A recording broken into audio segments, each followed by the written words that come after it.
Selasa, as-Sulasa, Rabu, al-Arbi'a, Raba'a. Ya, itu bahasa orang orang Minang ya. Tapi asalnya tetap dari bahasa Arab, ya. Kemudian apa? Khamis, Kamis, ya. Bukan qamis. Kalau qamis itu baju. Kalau orang orang Mesir gamis atau apa gamis gitu ya. Atau gamis nyebutnya. Kamis atau Khamis. Al-Khamis itu hari Kamis. Al-Jumu'ah, Jumat. As-Sabt, As-Sabtu, hari Sabtu. Hari Ahad, cuma ini yang berubah nih, Minggu. Dari mana asalnya Minggu ini, ya tidak tahu kita. Kalau lintah kita tahu asalnya kan. Dari sawah turun ke kali kan. Tapi dari mana asalnya Minggu, tak ada yang tahu. Ya, kecuali Allah Subhanahu wa taala. Ya, jadi dia enggak jelas asal usulnya. Kita biasakanlah Ahad gitu ya. Ahad ya. Baik. Dan tentu saja memberi nama anak ini. Ini juga catatan bagi orang Minang secara khusus ini. Orang Minang banyak memberi nama anak namanya kebarat-baratan. Ya, termasuk waktu anak di pesantren dulu, itu banyak sekali namanya. Mereka juga protes, ini orang Minang, di Minang itu katanya. Biasanya orangnya kuat beragama, tapi namanya kok nama-nama, ada nama orang Minang namanya Alexander. Siapa lagi? Marcos. Ada lagi, iya, aneh-aneh. Macam-macam. Nama-nama itu nama-nama orang-orang Nasrani. Ya. Ini harus kita rubah untuk generasi berikutnya. Ya, harus kita rubah. Nama-nama yang ada yang Arrefrai apa gitu namanya itu. Kita aja orang Minang susah nyebutnya. Arref apa ya itu ya? Saya lupa lah gitu. Pokoknya itu ada teman begitu namanya dulu. Ya. Nama-nama barat. Sampai ada yang bertanya, itu muslim apa bukan katanya. Ya muslim. Ya, karena belajar di pesantren gitu. Masa dia tanya lagi muslim apa bukan? Ya kan? Seperti itulah keadaannya. Karena nama tadi menunjukkan identitas. Maka kasih nama anak itu yang baik. Ya, yang baik. Dan kalau bisa menggunakan bahasa Arab. Kalau bahasa kita tidak ada yang bagus. Mungkin kalau orang-orang tua kita dulu memang karena keterbatasan ilmu dan mereka berada di bawah penjajahan, namanya ya asal-asal dulu. Ada namanya Sato, ya, ada namanya Sandua, ya, memang ada. Ya, ya macam-macam. Ada yang namanya, itulah pokoknya aneh-aneh lah dulu. Tapi dulu itu karena apa situasinya, ya ilmu ini tidak sampai kepada mereka dan mereka tidak memiliki waktu yang panjang untuk berpikir tentang sebuah nama. Apa yang terlihat itu yang mereka berikan namanya, gitu loh. Baik. Dan nama-nama yang bahasa asing ini ingin menjauhkan kaum muslimin dari Islam sebenarnya. Ingin menjauhkan kaum muslimin dari Islam. Dan dikesankan nama-nama Islam itu nama-nama yang kolot, kuno, dan segala macamnya. Padahal nama-nama orang kafir itu juga kolot sekali. Ya, kuno dan segala macamnya. Namun media berperan. Maka kalau bukan ahlu sunnah ya, yang bersemangat belajar bahasa Arab, memberi nama dengan nama-nama bahasa Arab, bukan Arabnya, tapi ini bahasa Islam. Ini bahasa Islam. Nah, sehingga dengan itu tidak terjadi kesalahan dalam memberi nama dalam bahasa Arab. Saya dulu punya teman pesantren satu angkatan, tapi dia tidak tamat. Ya. Dia diberi nama oleh orang tuanya Khaliqul Insan. Khaliqul Insan. Ini bahasa Arab, tapi maknanya tidak boleh ini. Khaliqul Insan artinya pencipta manusia. Siapa pencipta manusia? Allah Subhanahu wa taala. Memang bahasa Arab, tapi salah. Ya. Karena tidak boleh ini. Ya. Ini khusus untuk Allah Subhanahu wa taala. Ya. Jadi jangan salah, jangan asal bahasa Arab juga. Asal bahasa Arab berarti sudah benar. Nauzubillah. Enggak boleh. Ada yang memberi nama anaknya dulu Nabasir. Karena terpesona dengan ayat, saya ayatnya lupa, tapi bunyinya innallaha bima ta'maluna basir. Innallaha bima ta'maluna basir. Ta'malun apa yang kalian kerjakan? Diambil nunnya saja. Ya. Basir. Jadi apa artinya nabasir? Ya. Ini memenggal karena tidak berilmu tentang bahasa Arab. Semangat bahasa Arabnya tinggi tapi tidak punya ilmu. Akhirnya enggak ada maknanya. Ya. Akhirnya enggak ada maknanya. Ya. Harus paham maknanya. Tidak asal ditiru saja. Dan itu terjadi. Itu terjadi. Ini kisah nyata. Ya, kisah nyata. Yang kawan tadi yang namanya Khaliqul Insan itu akhirnya diganti oleh Pak Kiai menjadi nama Indonesia saja. Ya, nama Indonesia saja dengan inisial MK. Itu nanti saya takut sebut nanti tahu dia nonton kan. Jadi off the record sajalah itu. Baik. Kemudian Syekhul Islam Ibnu Taimiyah mengatakan setelah menukil ucapan Imam Ahmad ini, li'anna al-lisan al-arabiyya syi'arul Islam wa ahlih. Kenapa Imam Ahmad membenci bahasa asing selain bahasa Arab, tidak suka memberi nama bulan dan nama-nama dengan nama-nama asing, ya, nama-nama bahasa non-Arab? Karena kata beliau, li'anna al-lisan al-arabiyya syi'arul Islami wa ahlih. Karena bahasa Arab itu adalah syiar Islam dan pemeluknya. Bukan syiar Arab. Ya.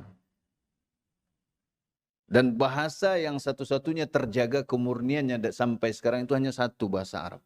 Bahasa yang lain sudah saling terpengaruh. Sudah saling mempengaruhi, pengaruh-mempengaruhi.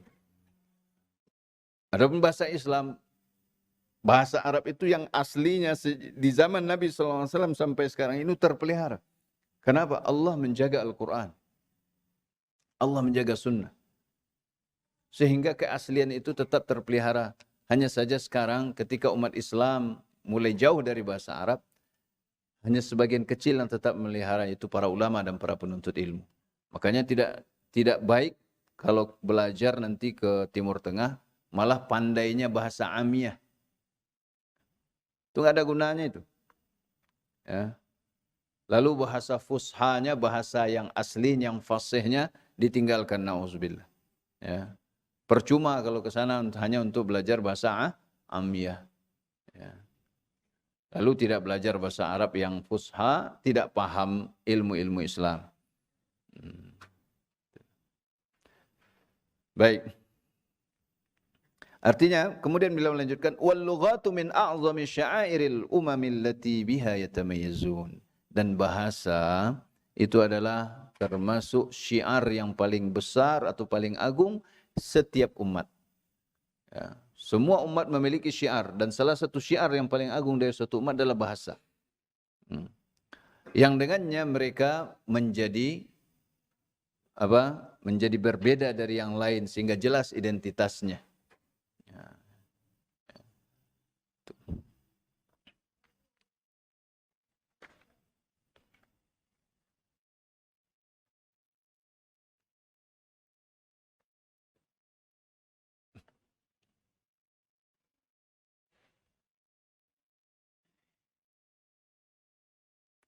Baik, kemudian ya.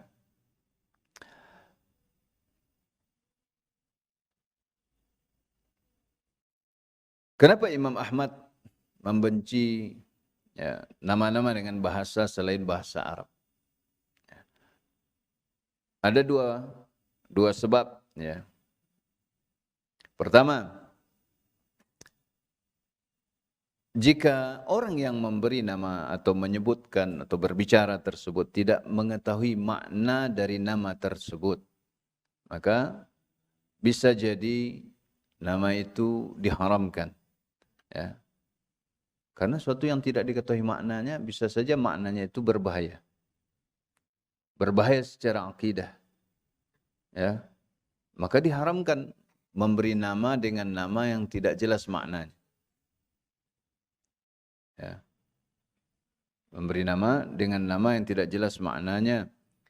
Maka seorang muslim fala yantiqul muslim bima la ya'rifu ma'nahu. Seorang muslim tidak boleh berbicara dengan sesuatu yang dia tidak tahu maknanya.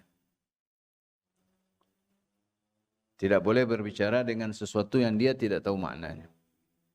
Ya. Dan ini banyak pada mantra dukun, raja-raja, yang mana mereka sendiri tidak tahu itu maknanya. Kebanyakan itu nama-nama syaitan dan nama-nama jin. Ya. Mantra-mantra itu berbahaya. Jangan diajarkan pada anak-anak kita. Seperti simsalabim, hong silahong, ya, hom pimpa, abrakadabra. Itu tidak usah diajarkan. Bisa jadi itu nama setan-setan penolong para penyihir. Ya. Apa maknanya? Kan nggak ada yang tahu. Tapi seakan-akan itu adalah satu kata-kata biasa saja. Ini suatu hal yang tidak boleh kita ajarkan ya kepada anak-anak kita. Ya. Walihada kurihatir ruqal a'jamiyah. Oleh karena itu dimakruhkan atau dibenci meruqyah dengan bahasa selain bahasa Arab. Karena dikhawatirkan maknanya itu adalah makna yang menyimpang dari Islam, dari syariat. Kal Ibraniyah seperti bahasa Ibrani, bahasa Yahudi. Ya. Awis Siryaniyah, bahasa Siryani. Au ghairiha, khaufan min ay yakuna fiha ma'anin la tajuz. Atau bahasa yang lain. Karena dikhawatirkan kalau diruqyah dengan bahasa-bahasa selain bahasa Arab, dikhawatirkan ada makna yang terkandung di dalam kata-kata tersebut, makna yang tidak boleh secara syariat. Ya. Bahkan ada bahasa Arab juga, mantra-mantra yang mengandung kesyirikan di dalamnya. Tapi umat tidak tahu. Banyak bukunya di Indonesia ini. Kitabnya juga kuning. Bahkan sudah diterjemahkan, dicetak itu. Dulu Ustaz Busri pernah itu menemukan dukun itu. Nah, itu isinya mantranya bahasa Arab semua. Tapi isinya minta pertolongan pada selain Allah semuanya. Ya. Nah, orang yang tidak tahu bahasa Arab, dia sangka ini doa. Ternyata isinya mantra para dukun. Berisi kekufuran dan kesyirikan besar. Meminta pertolongan pada selain Allah. Memuja selain Allah. Berdoa kepada selain Allah. Ada juga kitab, nama kitabnya itu Syamsu Ma'arif. Isinya bahasa Arab semua. Orang yang tidak tahu bahasa Arab bisa ditipu. Ya. Makanya hati-hati terhadap orang yang mengatasnamakan ruqyah. Ya. Untuk kita yang non-Arab ini yang tidak paham bahasa Arab, sebaiknya ruqyah itu cukupkan pada orang-orang yang kita kenal akidahnya lurus. Dan dia membaca hanya ayat Al-Quran dan doa-doa dari Nabi SAW. Ya. Baik. Kemudian, sebab yang kedua, al-wajh tsani, yaitu Imam Ahmad rahimahullah, beliau tidak suka seorang lelaki muslim itu terbiasa berbicara dengan selain bahasa Arab. Ya. Karena nanti akan hilang bahasa Arabnya dan terbiasa dia dengan bahasa selain bahasa Arab. Fa innal lisan al-arabiyya syi'arul Islam wa ahlihi. Ya. Ini juga sudah dijelaskan tadi oleh Imam Ibn Taimiyah. Bahwa sesungguhnya bahasa Arab itu syiar Islam dan pemeluknya. Dan bahasa adalah ya, syiar yang paling agung setiap umat yang dengannya mereka menjadi memiliki identitas yang berbeda dari yang lainnya. Ya. Oleh karena itu, ya, ولهذا كان كثير من الفقهاء أو أكثرهم يكرهون في الأدعية التي في الصلاة والذكر أن يدعى الله أو يذكر بغير العربية. Oleh karena itu, kebanyakan ahli fikih, para ulama fikih atau bahkan mayoritas mereka membenci berdoa ya dalam solat dan zikir atau berdoa kepada Allah atau Allah diingat atau berzikir pada Allah dengan selain bahasa Arab. Ya, dengan selain bahasa Arab. Maka memang ada fatwa Lajnah Daimah ketika ditanya, tentang bolehkah dalam sujud itu atau menjelang salam itu berdoa dengan selain bahasa Arab bagi yang tidak mampu. Ya, di antara fatwa itu membolehkan selama tidak mengandung makna yang menyimpang. Ya. Tapi saya tetap lebih memilih ya untuk kita adalah tetap dengan doa dari Al-Quran atau doa dari Nabi Sallallahu Alaihi Wasallam. Karena doa itu sudah lengkap, singkat, padat. Kenapa? Karena kita ini orangnya sangat menggampangkan. Orang Indonesia secara umum, orangnya sangat menggampangkan. Fatwa itu adalah untuk orang-orang tua yang sudah sulit. Tidak bisa belajar, tidak lisannya sudah berat. Ya. Orang-orang yang memang tidak bisa lagi merubah. Tapi bagi yang muda-muda, dia harus belajar, dia harus menghafal. Nah, kalau fatwa ini dilepaskan tanpa dijelaskan kepada semuanya, wah, akhirnya nanti akan bergampang-gampang, lalu akan banyak berdoa dan berzikir dalam salat dengan bahasa selain bahasa Arab. Dan dia merasa berat dengan bahasa Arab, tidak mau belajar. Tidak mau belajar. Orang Indonesia kan seperti itu. Ya, kebanyakan seperti itu. Dikasih gratis, acuh tidak acuh. Ya, belajar gratis. Dia enggak peduli. Yang penting dapat belajar apa ijazah, prestasi apa enggak peduli, kan gratis. Apanya yang dipikirkan? Ya, tamat sini lulus LC langsung ceramah. Ya, seperti itu. Dan itu banyak terjadi di Indonesia. Pondok-pondok yang dulu gratis, mental-mental seperti ini harus kita rubah gitu. Ya. Baik. Kemudian kita lompat kepada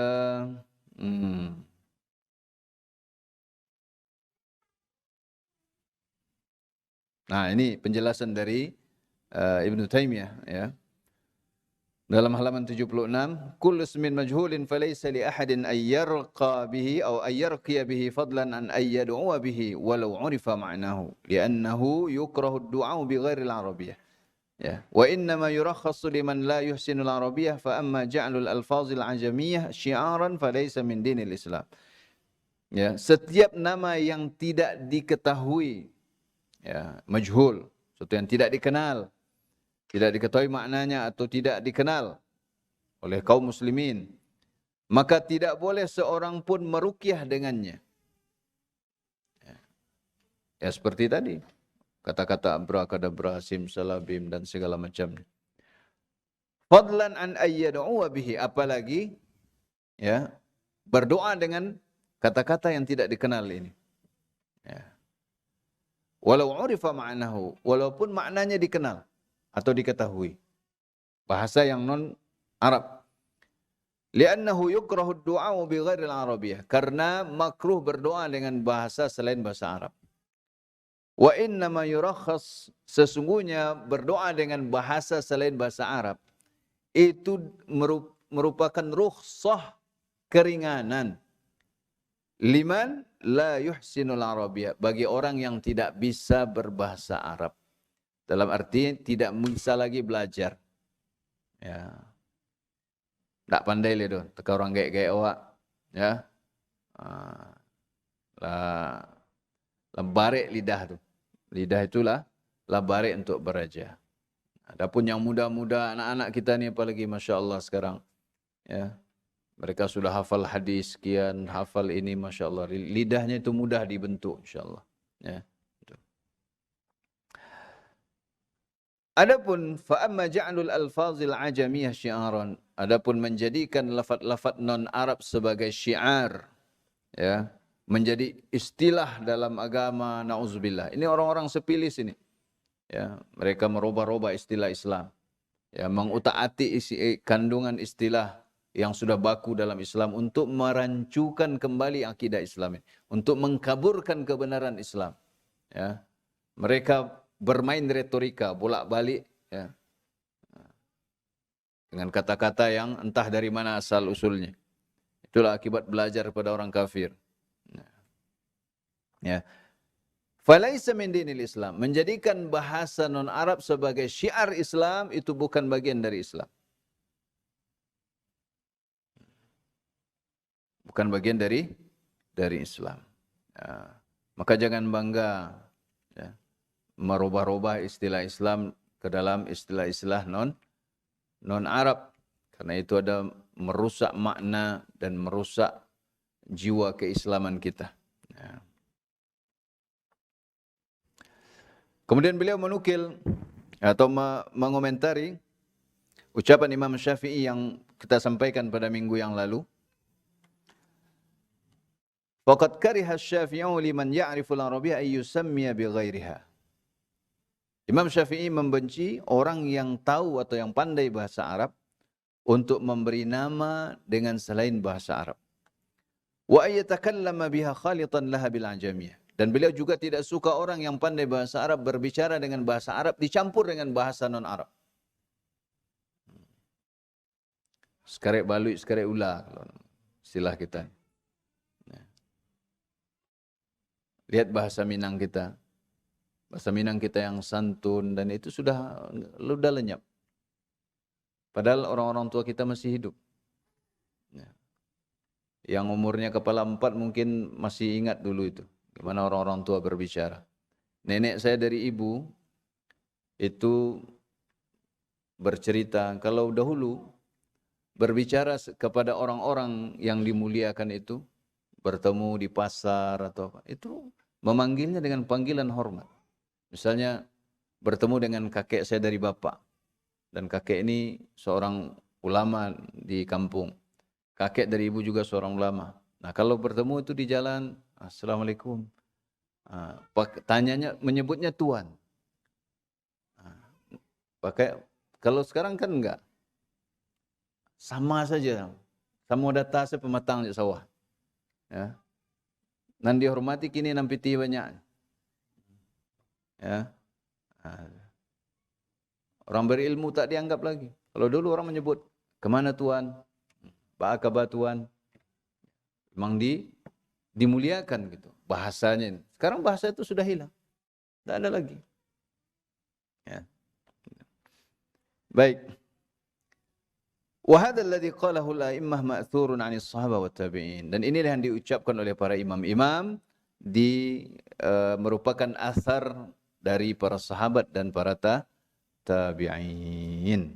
Ya. Baik. Kemudian beliau menjelaskan ya, bahwa umat yang kuat itu, umat yang unggul, dalam halaman 78, fa innal ummatal azizata zahirah. Sesungguhnya umat yang kuat, yang unggul, ya, ta'tazzu bi lughatiha. Bangga, mulia dengan bahasanya. Wa tahrisu ala istiqlaliha.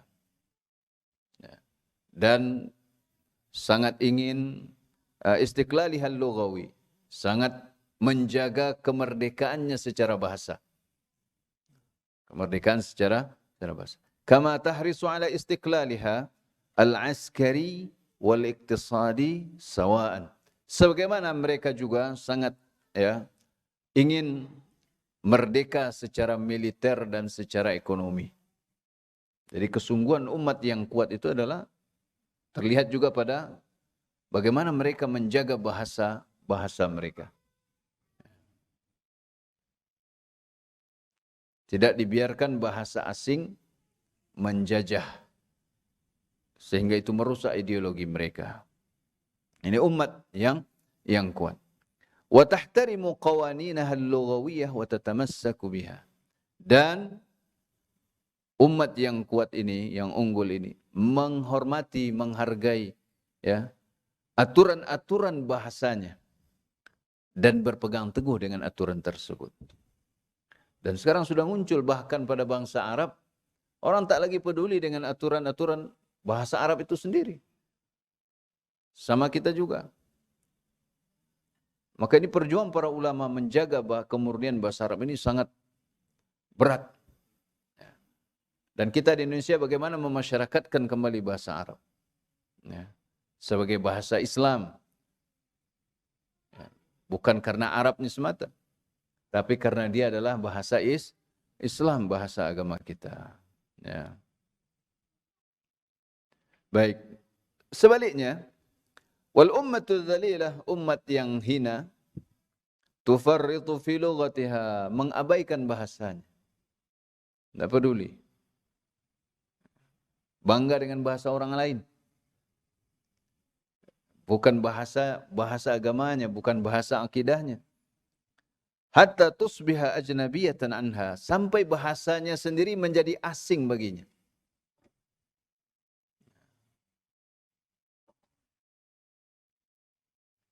Untuk pernah lihat kamus bahasa populer. Itu kalau di media-media orang bicara itu yang nonton-nonton orang-orang di desa-desa, di kota-kota banyak nggak ngerti itu. Tapi karena kerennya saja. Coba khutbah Jumat di kampung-kampung pakai bahasa yang isme-isme, emansipasi, toleransi, ya, si begitulah. Bingung orang. Nggak ngerti. Itu hanya kerennya saja. Keren menurut mereka. Padahal tak bermakna. Banyak tidak dipahami. Tidak dimengerti. Baca buku-buku keislaman para pemikir, para cendekiawan. Ya. Itu istilah-istilah dalam buku itu, dia sendiri mungkin dia bingung. Ya. Karena apa? Menggunakan bahasa-bahasa non-Islam, non-Arab, ya, sehingga merusak. Tidak memberikan apa-apa. Hanya merusak yang telah ada. Ya. Wahia mansubatun ilaiha. Padahal bahasa itu dinisbatkan kepada umat tersebut. Contohnya bahasa Indonesia kita ini. Bahasa Indonesia kita sudah menjadi asing bagi kita. Padahal bahasa itu bahasa kita. Dinisbatkan kepada kita. Tapi kita merasa asing dengannya. Ya. Wa yuntahaku irduhal lughawi. Dan dirusak, ya, kemuliaan bahasanya. Coba lihat, sekarang orang bahasa Indonesia, bahasa apa yang laku? Bahasa gaul. Antum lihat, gaul itu, dalam ghul, itu sesuatu yang mengerikan, musibah, hantu. Bahasa Arab. Gaul, antum lihat kamus bahasa Inggris, artinya gaul. Bahasa gaul, tidak ada sopan santunnya sedikit pun. Tidak ada nilai-nilai tata keramanya. Tidak ada kemuliaan di dalamnya. Ya, tidak ada kemuliaan di dalamnya. Itu yang malah populer. Lulu, gue. Ya, na'udzubillah. Bahasa yang santun dan baiknya seperti orang-orang terdahulu dalam sastra-sastra Indonesia, itu sudah hampir boleh katakan tidak ada. Ya. Tidak ada lagi bahasa yang baik. Ya. Sehingga kita merasa asing dengan bahasa itu. Kalau kita membaca dengan bahasa seperti itu, terasa asingnya. Seakan-akan ini bukan bahasa kita, padahal itu bahasa kita. Ya. Wa yuntahaku irduhal lughawi, dan dirusak kemuliaan bahasanya biridhan minha au bisa'in. Disertai dengan keridhaan dari umat itu sendiri. Ini ciri umat yang lemah. Dia ridha, kemudian bahasanya dirusak. Au bisa'in, atau dengan usaha musuh ataupun usahanya. Tidak ada merasa mulia menjaga bahasanya sendiri. Nah, bahasa Arab, bahasa kita sebagai umat. Ya. Kita tidak boleh ridha bahasa Arab ini dirusak dengan masuknya bahasa-bahasa asing, kemudian munculnya pembicaraan dengan bahasa-bahasa amiyah. Ya. Karena itu akan merusak kita dari memahami Islam dengan benar. Ya. Baik.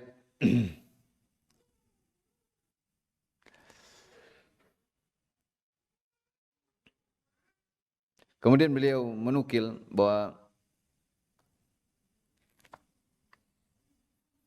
sesama orang kafir saja tidak suka, ya, orang kafir saja tidak suka bahasanya dipengaruhi oleh bahasa lain. Ya. Di sini disebutkan ucapan Ar-Rafi'i, tidak ada yang lebih menakjubkan daripada bahwa lembaga bahasa Perancis atau lembaga ilmiah Perancis ya, mengumumkan pada bangsa Perancis untuk membatalkan penggunaan bahasa Inggris ya, yang banyak tersebar pada bangsa Perancis setelah perang antara Perancis dan Inggris. Dan lembaga ilmiah Perancis ini mewajibkan untuk menghilangkan kata-kata bahasa Inggris yang sudah tersebar di bangsa Perancis secara menyeluruh, ya, gitu. Secara menyeluruh. Nah, gitu. Baik, ini sesama negara kafir, sesama orang non-Arab. Apakah kita sebagai umat Islam rela bahasa Arab, bahasa kita, bahasa agama kita dirusak dan dipengaruhi oleh bahasa-bahasa yang juga merusak inti dari agama kita? Ya. Makanya orang-orang sepilis itu nggak suka bahasa Arab, ya, nggak suka bahasa Arab. Mereka sukanya bahasa orang-orang kafir. Ya. Baik.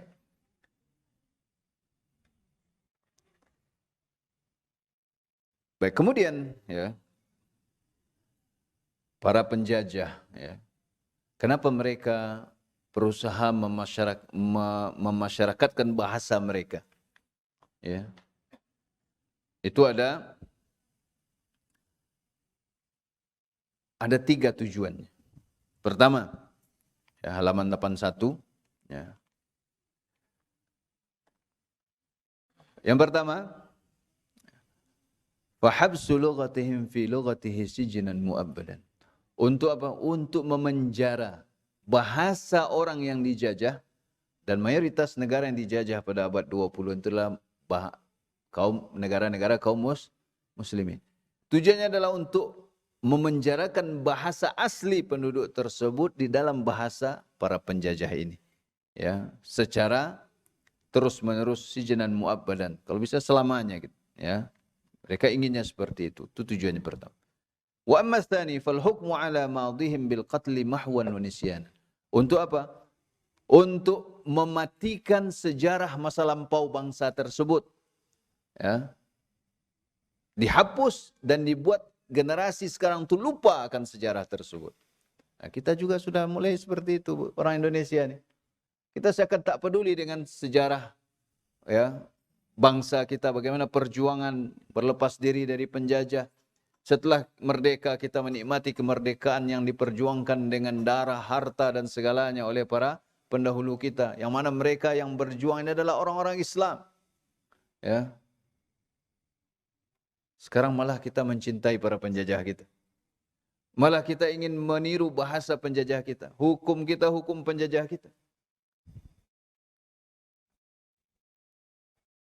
Ini pengaruh bahasa. Ya. Dibuat seakan-akan yang menjajah kita ini orang Arab. Padahal orang Arab tak pernah menjajah kita. Kebencian kita mengarah kepada apa? Kepada Arab. Karena Arab simbol Islam. Kenapa mereka menyerang Arab? Mereka menyebut kadrun lah. Ya. Ya. Dan macam-macam. Kenapa? Mereka tidak suka Islam. Mereka tidak suka Islam. Jadi mereka menyerang Arab bukan karena Arab, karena Islam. Maka kita sebagai Muslim wajib mencintai bahasa Arab bukan karena Arabnya, karena ini bahasa Islam, bahasa kita. Ya, gitu. Baik, kemudian dan suatu bangsa yang tidak tahu sejarah masa lampaunya adalah bangsa yang terkalahkan. Bangsa yang mungkin secara fisik merdeka tapi secara ideologi dia terjajah. Budak dari bangsa yang lain. Ya. Wa amma tsalitsu, yang ketiga, fataqyidu mustaqbalihim fil aghlal allati yasna'uha fa amruhum min ba'daha li amrihi tab'un. Dan ini terjadi pada bangsa kita. Untuk mengikat masa depan bangsa tersebut atau umat yang mereka jajah tersebut dalam belenggu-belenggu yang telah mereka buat dengan bahasa mereka ini. Ya. Sehingga urusan mereka setelah bebas, setelah merdeka sekalipun ikut kepada penjajahnya. Bukankah seperti itu yang terjadi? Ya. Kita walaupun merdeka secara fisik, ya, dengan pengaruh bahasa para penjajah kita, dengan warisan-warisan yang mereka tinggalkan, walaupun kita sudah merdeka, kita malah ikut mereka tanpa dipaksa. Lebih hina lagi orang yang mengikuti penindasnya dengan sukarela dibandingkan orang yang ikut penindasnya karena terpaksa. Lebih hina mana? Lebih hina yang sukarela. Ya. Tidak dijajah tapi malah senang dijajah. Manut wae gitu. Ya. Tunduk saja. Ya. Dan ketiganya terjadi. Tapi lihat bahasa Arab. Kalau dimasyarakatkan, dia tidak terkalahkan. Banyak sekali kata-kata dalam bahasa Indonesia ini diserap dari bahasa Arab. Padahal orang Arab tak pernah menjajah. Karena bahasa Arab itu bahasa yang dijaga dan pelihara oleh Allah SWT. Bersyukur bangsa Indonesia sebenarnya. Kalau tidak mungkin akan banyak istilah Portugis, istilah Belanda, Jepang, Inggris, ya, yang menjadi bahasa kita. Ini bukti dari perjuangan kaum muslimin untuk merdeka. Dari berbagai generasi. Ini nikmat. Sehingga kita masih bisa kembali ke jalan yang lurus. Bisa kembali. Ya. Baik, ini 3 perkara yang diinginkan oleh para penjajah untuk menguasai bangsa yang dijajah, dan dalam hal ini mayoritas bangsa muslim, ya, dengan menyebarkan bahasa mereka. Ya. Kemudian masih ada waktu kita, operator? Masih ada ya? Baik. Hah? Masih ada 30 menit, alhamdulillah. Kemudian Syekhul Islam Ibnu Taimiyah rahimahullah taala mengatakan, "I'lam," halaman 82. "I'lam anna i'tiyad al-lughati yu'athiru fil 'aqli wal khuluqi wad dini ta'thiran qawiyyan bayyinan wa yu'athiru aidan fi mushabahati sadri hadhihi al-ummati min as-sahabati wat tabi'in wa mushabahatuhum tazidul 'aqla wad dina wal khuluqa." Ini ucapan yang sangat penting sekali. Kalau kita ingin betul-betul mengikuti as-salafus saleh, beliau mengatakan, ketahuilah, sesungguhnya membiasakan berbicara dengan bahasa Arab, memahami bahasa Arab, berilmu tentang bahasa Arab, ya, itu memberi pengaruh kepada akal, akhlak dan agama. Pengaruh yang kuat dan nyata. Ya, pengaruh yang kuat dan nyata, ta'thiran qawiyan bayinan, dan juga mempengaruhi, wa yu'athiru aidan itu juga, dan juga mempengaruhi juga dalam meniru generasi awal umat ini, dalam mengikuti generasi umat ini dari para sahabat dan tabi'in, dan meniru mereka, meniru para sahabat dan tabi'in, ya. Mereka berbicara dengan bahasa fusha. Para sahabat, para ulama, para tabi'in, tabi'ut tabi'in itu berbicara dengan bahasa fusha. Bahasa yang fasih, bahasa yang baku. Ya. Dan meniru mereka, wa musyabahatuhum tazidul aqla wad dina wal khuluqa. Dan meniru para as-salafus salih, termasuk dalam berbahasanya. Dan dengan berbahasa Arab kita akan paham apa yang mereka jelaskan. Ya, apa yang mereka pahami dari Al-Quran dan Sunnah, itu menambah, ya, akal, menambah agama, dan menambah akhlak. Maksudnya menambah agama di sini apa? meningkatkan kualitas keberagamaan kita. Bukan menambah-nambah ajaran agama. Menambah akal, membuat kita cerdas. Ya, membuat kita cerdas. Dan meninggikan akhlak kita. Karena bahasa itu cerminan akhlak. Jangan termakan dengan syubhat bahasa. Orang yang suka berbicara kotor mengaku mulut embos kumuh ko hati embos sona berasia. Itu orang sok suci itu. Kita kan sering tertipu. Oh iya mah, ini hati lembut tuh mah. Muncul sekasanya tuh.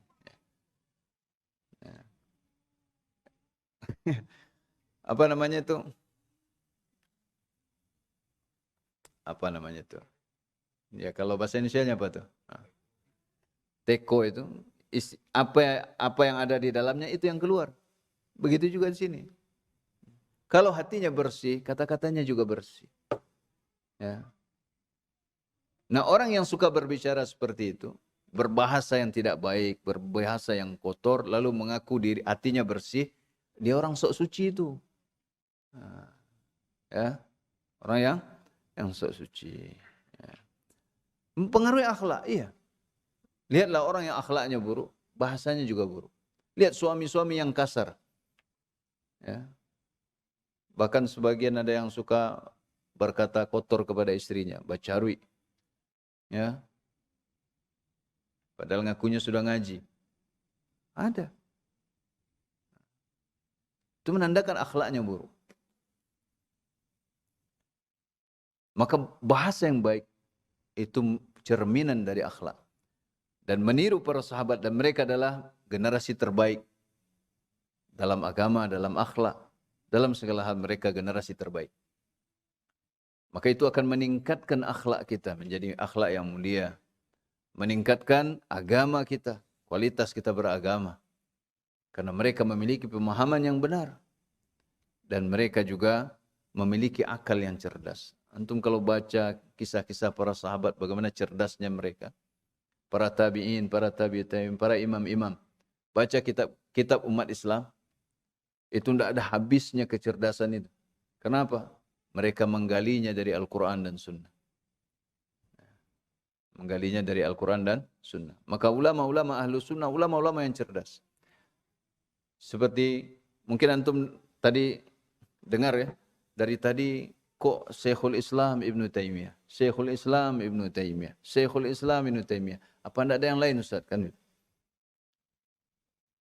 Beliau ini salah satu karunia besar bagi umat ini. Karunia Allah yang Allah berikan pada umat ini.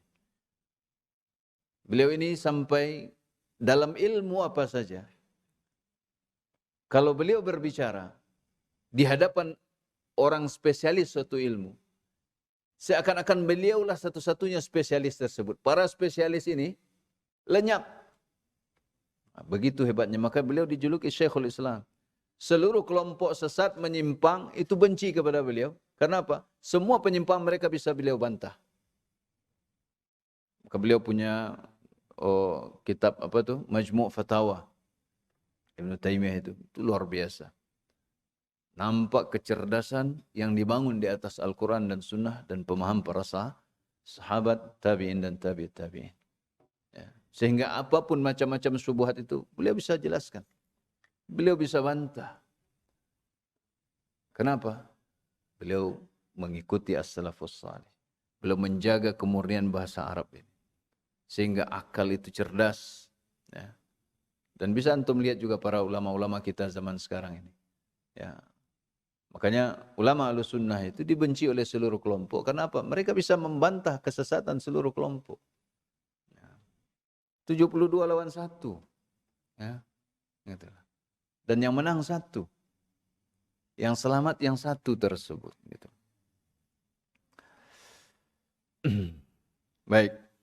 Kemudian ini ucapan seorang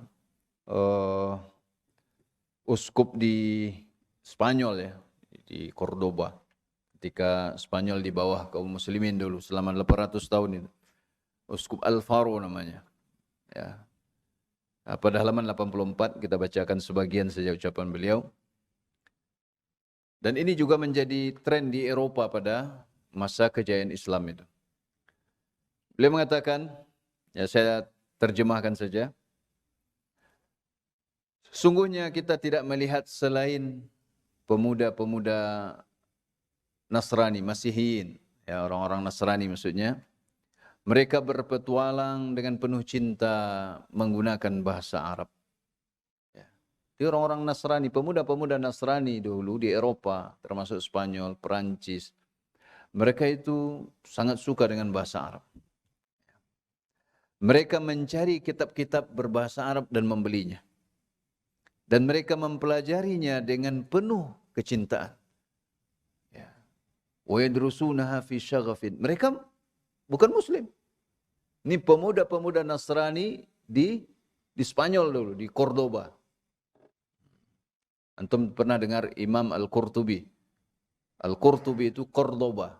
Cordoba itu tempatnya di Spanyol. Ya. 800 tahun umat Islam di sana loh. Sebelum akhirnya hilang, lenyap, dibantai habis-habisan.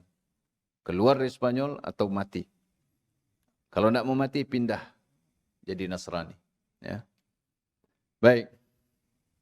Mereka mempelajari kitab-kitab bahasa Arab ini dengan penuh cinta. Nah, masa kita yang Muslim tidak mempelajarinya dengan penuh, apa ya, desagan wadah Ustaznya. Sudah pelajaran bahasa Arab kok, juga rami-rami je loh segitu. Mereka dengan cinta. Ini Pak Uskupnya sampai mengeluh ini. Karena melihat pemuda-pemuda Nasrani justru belajar bahasa Arab itu dengan sungguh, dengan kecintaan. Dengan asik. Ya. Wa yu'alliquna 'alaiha, mereka memberi komentar. Ya.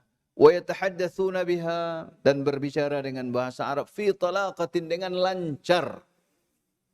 Ya.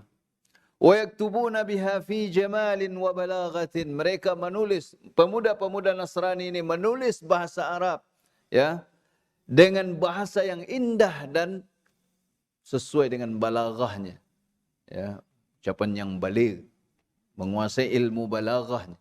Ilmu balaghah ini setelah antum belajar nahwu, sharaf, belajar bahasa, nanti ada balaghahnya, bayan, ma'ani dan badi'nya, untuk mengindahkan bahasa, berbicara dengan baik.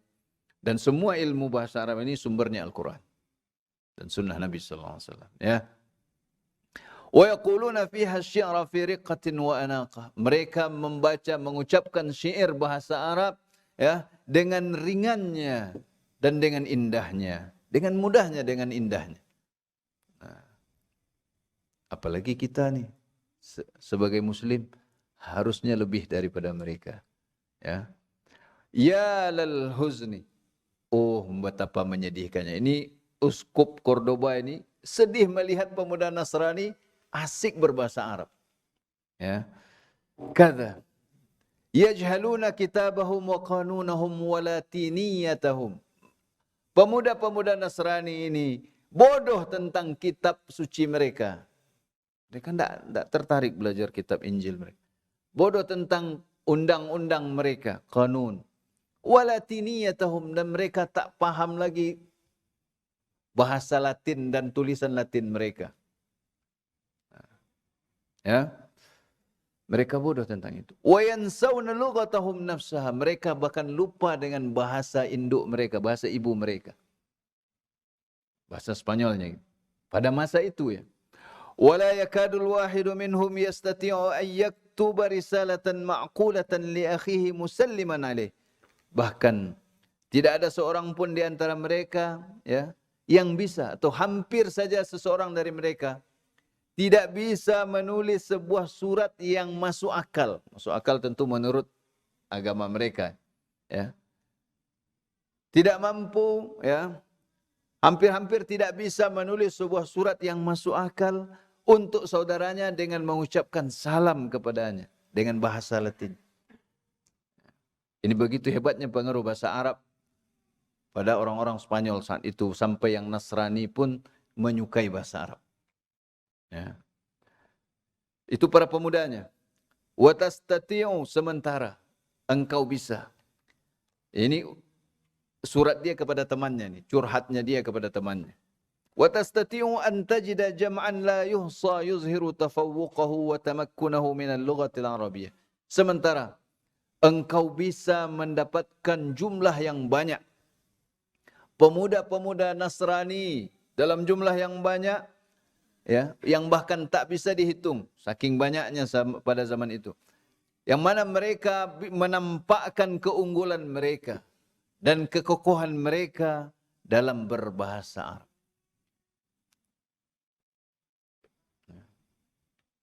Karena umat Islam dahulu maju. Jadi standar kemajuan itu umat Islam dahulu. Sehingga orang-orang Eropa bangga kalau berbicara bahasa Arab. Menjadi tren. Dan sekarang keadaannya terbalik. Kalau bukan kita yang mempelajari bahasa Arab, lalu siapa? Apa antum tunggu orang-orang kafir itu lebih pandai bahasa Arab dari antum? Hah?